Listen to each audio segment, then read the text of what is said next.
Thanks for tuning in to our second episode of Starting and Supporting a Safe Home for Trafficked Victims in the U.S. In this segment, we put a hard focus on the reality of starting a safe home. When I began my journey with the U.S. Institute Against Human Trafficking, I can tell you that I immediately felt a dark presence that did not just circle around me, but really my entire family. There is a strong spiritual warfare around this fight, and it is not to be taken lightly.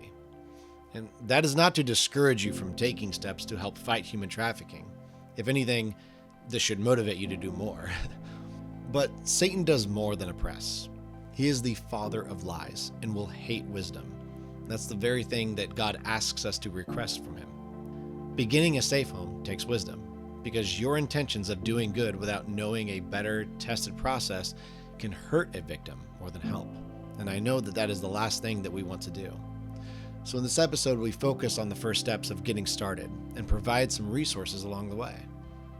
In addition to this, we also discuss supporting a safe home. The reality is that they cannot market themselves like other ministries. The truth is that running a safe home is expensive and they need funding. We need to have a better strategy at supporting a safe home, which can be done through a family, a church, or other things. They also need businesses surrounding them to help offset costs by providing help to victims or their home at a lower cost or for free. We talk about the multiple strategies and needs around a safe home, so please listen to help understand more about how you can get involved, which can also be a very narrow process to protect the victims and the safe home itself. Stay the course and keep watching or listening to this series as we try to cover all aspects around starting or supporting a safe home in the U.S. So going back to the training that you received, you went through 4.5 years of that. Mm-hmm. Where did you receive this training? How did you find the training?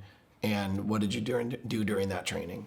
The person who mentors us and still does is called Selah Freedom. They're really the only one that I've found that seems to not be competitive. They want to offer all the help that they can offer because their heart is really in this to help the world, to change this whole epidemic. So I'm still with them, and this is 6.5 years later. Twice a month, I receive their mentorship, and my leaders have to come on that Zoom, and they have to go with me to understand what is happening in today's world.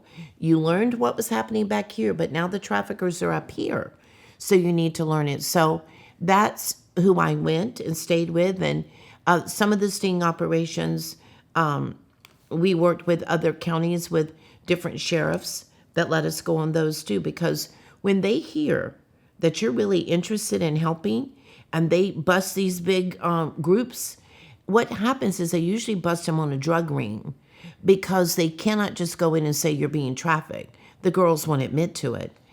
A lot of the girls and boys don't even know they are being trafficked. They've been programmed to think they've been bad. They made these choices. Like they're prostitutes, they're selling Absolutely. themselves. This is not like, okay. Yeah, absolutely. And so when they can realize that it wasn't their fault and they have been, sexually abused or into slavery, what will happen if they will flip over and tell the truth and can go to court and point them out? Those people are going to spend time in prison. But to have a girl do that, we're working with girls right now that are in jail. They're so scared, Jeremy, that when we go to see them, they keep telling us to shh, don't say anything because they're going to kill me. And so we have to be very careful with these girls. But we work with the detectives. We work with law enforcement. We're there.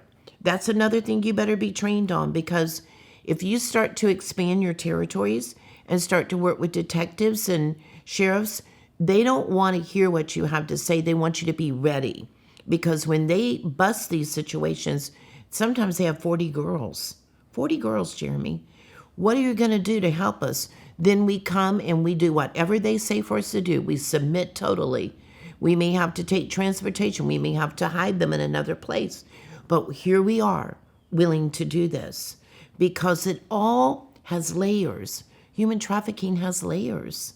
Some of the girls, the detectives will actually give them a cell phone And we will be the person waiting that they call for us to come and get them. But sometimes when we think we're going to get them, Jeremy, the other people have already gotten to them and they run in the woods. And then we have to find them. We found one girl, Jeremy, that ran into the woods, and she was so eaten up with the bugs, she looked like a monster. But we gave her food, and we gave her a tent and another tent because people kept stealing it till we could get her to come to a place of safety. But you have to make sure you're ready when they say go. You mentioned before, knowing the need for this training. The pastor told you, like, be ready, or be trained. What was he saying, and what made you feel like, okay, I got to get trained before I do this? Well, when he looked into our eyes, there were no words being, he was clear. When he looked into our eyes, because he had done this for 47 years, he just said, please don't go out there and do this without training because you will hurt the girls and boys. So that was enough for me. Maybe I'm a different personality, but when I don't know something and I'm about to get into any type of job or ministry or organization, I submit myself to learning. I think learning along with a heart is a good thing to do. And so to go back and talk with my husband was huge because, Jeremy, I quit my job and just to right then go in the safe houses, go on sting operations, go in counseling. I took it seriously. A lot of people think that safe houses, you just go out and rescue someone and put them in there and you make a lot of money. Honestly, people have said that to me, Jeremy. Well, you're making a lot of money off this. No, I'm not, Jeremy. We hang by a thread most of the time because we don't charge them anything. We take them to doctor's appointment. Sometimes, Jeremy, they don't even have insurance because you can't say their real names. I'm fortunate enough to have a hospital. I don't know if I should name them on the video, but it's a big hospital here that helps me. They'll go, okay, then bring her in the back door. And they are so aware of our need. And one girl was pregnant, lost her baby. So they have been helped. You need help from your community. You need hospitals. You need law enforcement. You need advocates. You need directors. You need urban defense. You need all of these people. We even have people that come in and teach piano or drums or guitar. They don't even know they have gifts. But when they find their gifts, Jeremy, they're like children in a candy store. And it's so beautiful to see they'll grow something from a seed. They'll do that. And they love to be able to be taught finances or to be able to have these curriculums that teach them that they are somebody. They're finding themselves.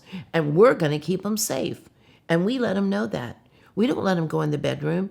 Now, you have to be careful in safe homes who you hire. Because sometimes I had to go through cleaning out my whole house, Jeremy, because a person did not stay within the boundaries. They started being a friend, which hurt the survivors, and they try to take over your safe house.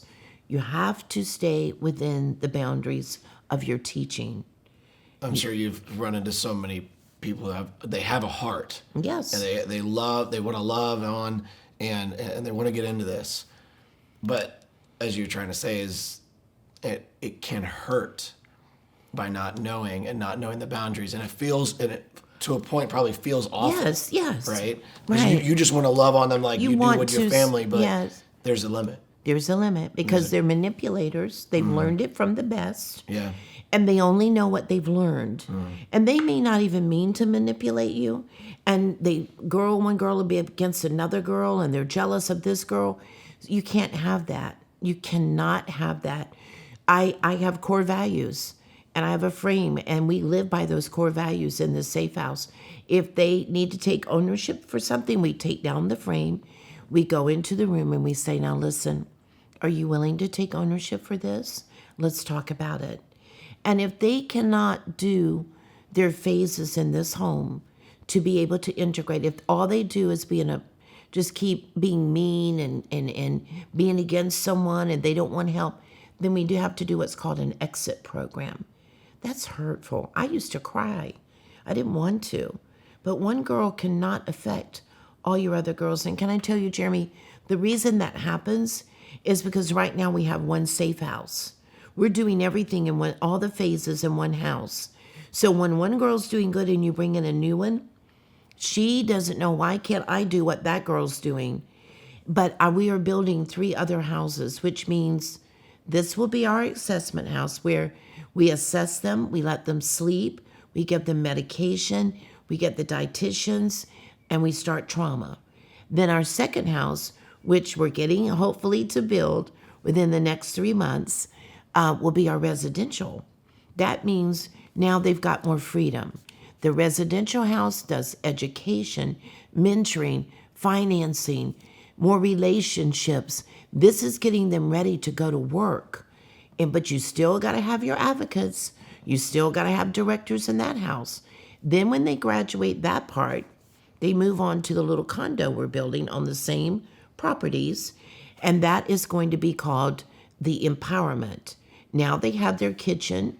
They live in that with 2 other girls. They're more independent, still having to come to the group therapy, still being mentored by our advocates, but they now have their phones because they're getting ready to go into the work world. They're getting ready to adjust to a new world. So after they finish that phase, they go into the last one, which is independent. That independent is they pay some money to live there because they need to know responsibility. And what we do, Jeremy, is at the end of that time, we will turn around and give them back their money in a check. So that helps them to go out into the world. And we go with them. We don't put a time limit. Some safe homes say you can be here 1.5 years or 3 years. That's okay. We just don't feel that. We feel that sometimes people have triggers and then they have to go all the way back. And we don't want them to think we're going to throw you out. We go, it's okay. It's all right. Some people just need to start again. And it's kind of like a prisoner that said he can leave now and he'll go out and commit a crime because he's been there for so many years.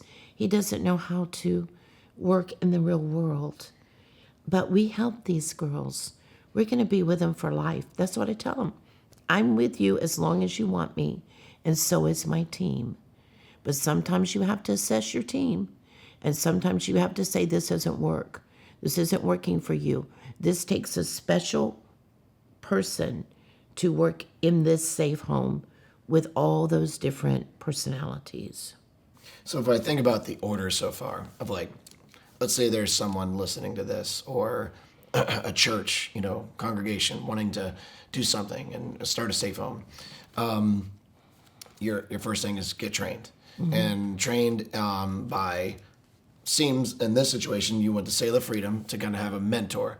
I would describe Sailor Freedom as more of like advanced training, if you would. Mm-hmm. If you're going to get into the fight, truly get into the fight, you need to go to Sailor Freedom. And that's important. And that's part of that network that we talk about of, U.S. Institute is here to help make you even aware of Sailor Freedom, of help pointing you the direction to go, or just the start of your journey in many ways. And then you go to the training, which involves the stings, really learning of how what's happening in the world before they come here. Yeah, connect with law enforcement. Yeah. Connect. Yeah. Don't go in trying to tell them. Go in and submit to them and say, I'm here to help you. Mm. And would you help me? And then it is where you're collaborating. But law enforcement is a whole total different world. And we do offer, Jeremy, we offer training too. So if there's someone listening, they can call us and we will work with them on that training because we feel after 6.5 years that we would like to share with people too. And so we could help them. I just think, Jeremy, it's so important what you're doing because if you're not here caring enough to say, listen, everybody, there's not enough safe homes. And for the safe homes that are out there, come on. It's like, to me, it's like a ministry who doesn't have good business. And before you know it, everybody is leaving the church and there's problems. You need to do what you do to the best of your ability. And if you don't know what human trafficking is, you cannot help those who are going through it, because it is a world that you and I never experienced until God brought us into this and we began to see how evil and how dark. Listen, this is the heaviest thing I've ever done. Every day, Jeremy, we face trauma. Every day, because these girls are filled with trauma. And so what we do is we have a psychologist, not a psychiatrist, a psychologist that gets on a Zoom with us once a month for all of my lead staff. And we are helped. We are told how to empty out that feeling we feel when we're not thinking a girl is being able to move forward. They help us because we need help just like they need help, because all of that stuff is coming on us. So see, there's different levels. I feel that there's so many needs here. We have to have transportation people. We have to have them being ready to take them to doctors, being ready to take them to their attorney's office or to the courts. We just created what's called the Tyler Court, and we're not the first one to create it. We just created it here. But the Tyler Court is TYLA, Turn Your Life Around. That means the judge, the public defender, and the prosecuting attorney, who's all been here, have agreed to work with us on what's called the Tyler Court. Now we train the judges what to look for. They're not prostitute judges. What's happened is when they are worn out, the trafficker goes, hey, I'm the only one who loves you. I'll tell you what I'm going to do. I'm going to put you out there on the street. I'm going to look after you. You're going to make some money and we're going to split it. That's how much I believe in you and how much I love you. They go out, they steal for their drugs, they lay on their back. They come before the court recognizes them as prostitution. I've seen you here twice this year. I know you're going to be back. No, judge. Ask them, and this just gives me chills. Ask them, would you like help? And then I take one of my survivors into that room, and they can tell within a few moments that that person's been trafficked because they know it. And then we offer them help. Some of them say no because they think they're in love with their trafficker. Some of them say no because they're scared. And some of them, because they're scared and they're ready to give up on life, will come to us. We've had 2 cases now. 2. And I'm proud of that because they're out there everywhere. And we are trying to be a house of integrity, a house that moves and shakes when we need to get out there, when we need to get that knowledge so that we can get them out of every corner that they're going to. We will be there and do the best that we can do. We're still learning. We're certainly not perfect. This is a hard field to be in. You know, you're going to get criticized. I have people that have said awful things, but you have to get past it. You have to realize, what is your mission? And I know what my mission is, Jeremy. I know that it's to help these girls and boys. And I say boys, even though we don't take them in, because it's important that you collaborate with other organizations and other ministries, because there's 30% boys and 70% girls that are being trafficked. And these little boys and these older boys, they've been taught not to say anything, be a big boy. And we can't leave them out there. So when we find them, we can take them to these other places and keep in touch with them. We don't just find people and take them to safe homes. We check them out. We do investigations, because I'm not going to be holding hands with somebody that doesn't have the right heart for this. But Jeremy, there are organizations that are working hard like us, and if people don't help us, we're not going to be around. I don't get federal help. I don't get any federal help. I don't get a paycheck. I just started getting a gas allowance this year, 6.5 years later. I'm willing to do that. God has helped us. We pay a price to do it. But it's $600,000 a year it takes me to run this. $600,000. And that is not anything in the bank to save or for any emergencies. That's just what I need. And sometimes, Jeremy, every week I can't sleep. I'm just up, walking the floors, trying to think, who can I call to help me? I can't do this alone. This is not a job for me to get paid on. This is a calling for me. and it should be for the whole United States, because it's happening every 30 seconds. And it's a $150 billion business. And Florida is number 3, and Brevard County is a hot spot. I don't even need to ask the question, do we need safe homes? Yeah, yeah. But like, something that has been more difficult than I imagined when getting into the U.S. Institute and working to grow the network and whatnot was how hard it is to find safe homes. Like, if I don't even know how people find you to give you a call, right? Because the hard thing about your ministry is how secretive you have to be. Yes. So you need to be known, but also secretive. It's tough, and that's why I think most safe homes do suffer. And what you said, it costs $600,000 a year to run the safe home. If you could guess on average, right, like maybe of like last year, how many beds did you fill? Or women did you see? Well, we can only fill 7 beds at a time, but we have an outreach program too. So it's not just 7 beds in here. We're working with other people. And so that was probably about 11 altogether. And people may think that's small, but the percentage of that is high. Because if you're working with these girls and they're responding, it doesn't matter if you have 5 or 10.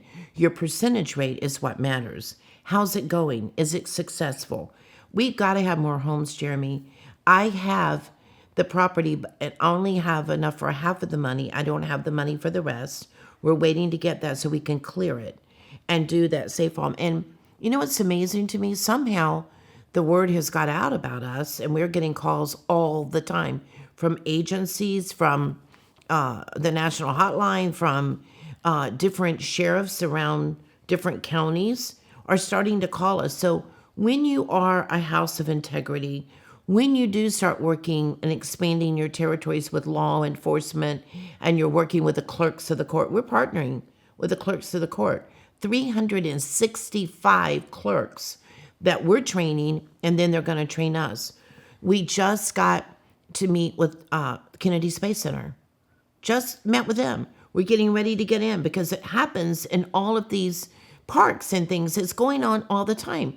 We just got voted in last year to go into every school in Brevard County. 69,000 children will learn our curriculum of how not to be groomed. How not to be groomed.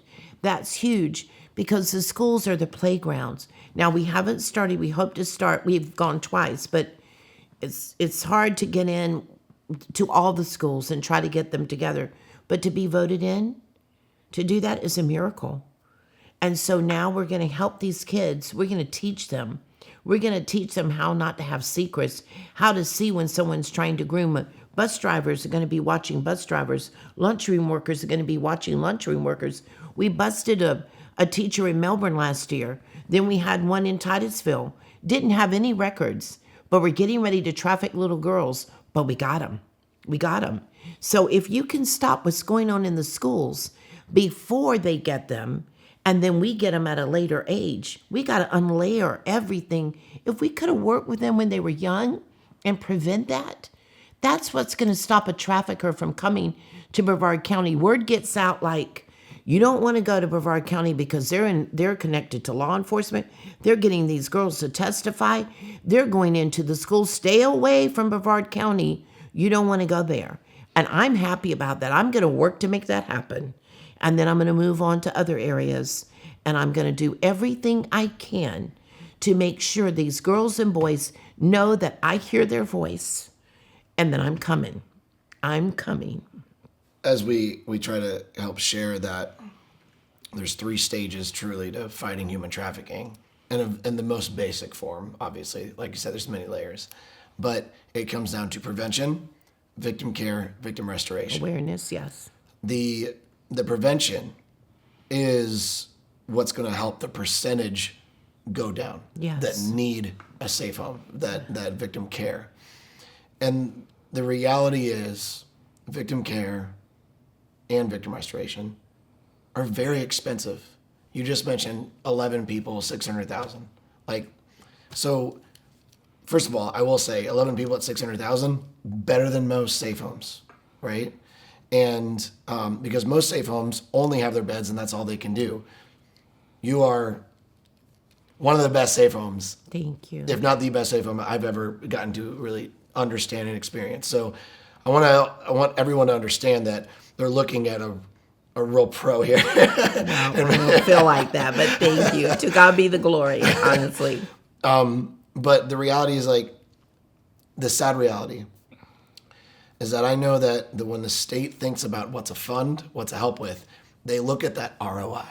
Oh, is it worth $100,000 a person? And that's where the community of this entire country can come together and go, yeah, it's worth it.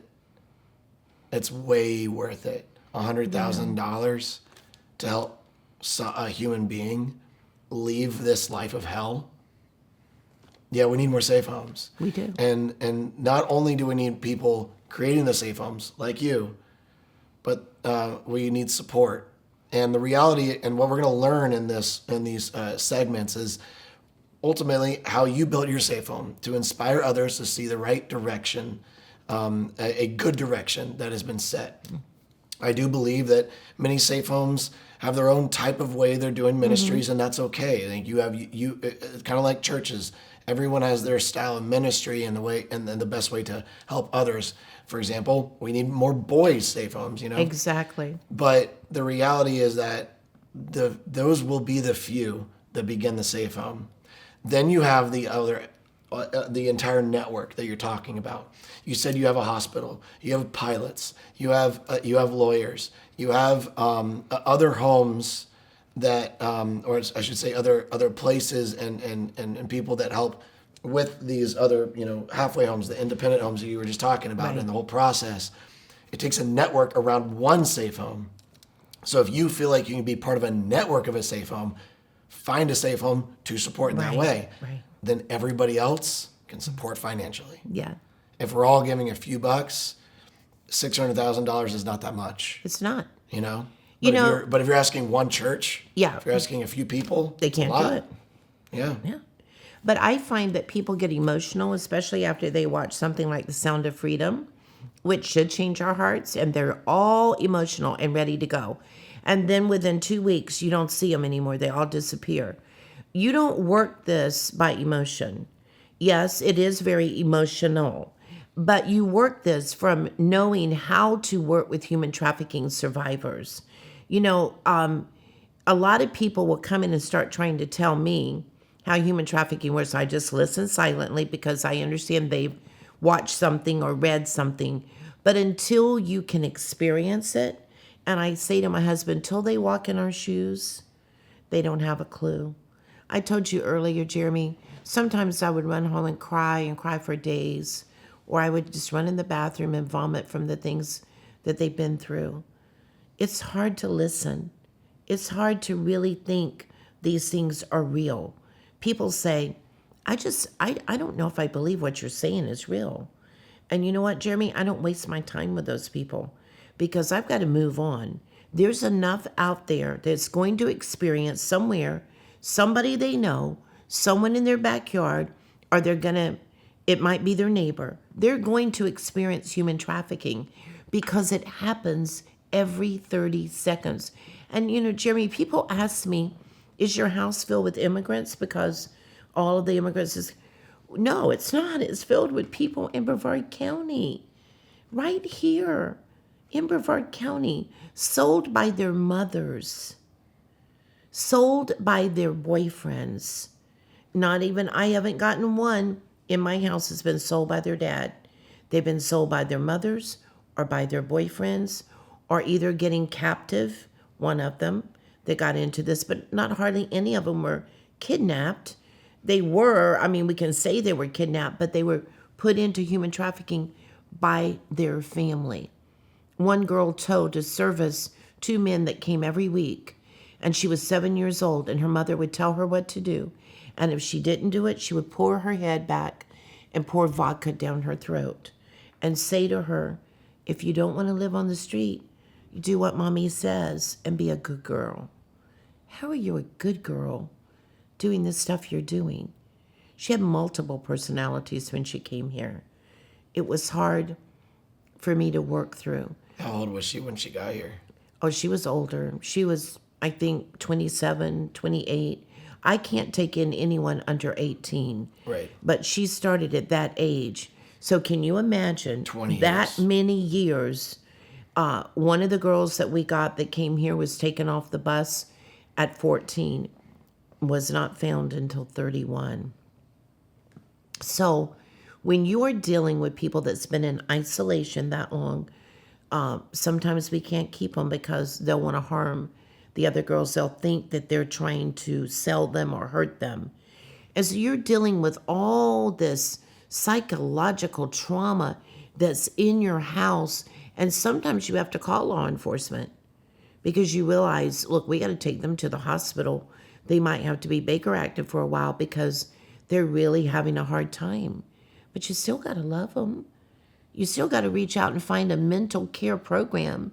But if you're not capable of handling that mental care, you better be set up to get her into another place where you don't just go, you don't fit into my program. Goodbye. They may not receive it. They may go right back in to being trafficked. 80%, Jeremy, of those who cannot find a safe house will go right back out and go into trafficking and be re-victimized over again. 80%. Brandy, thank you for what you're doing. Thank you for Life Recaptured. I'm excited about the next segment as we start talking about exactly what a safe home should be trying to accomplish. What they've come here, and we would spend way too many hours talking about all the different possibilities and ways that victims come here and stuff like that. And I hope to eventually expand on that more. But I know in your situation, you have many ways that people come between calling and stuff like that. But what I want to talk about next is ultimately what you're trying to accomplish while they're here and how you do that. So I'm excited about talking about that next. Okay.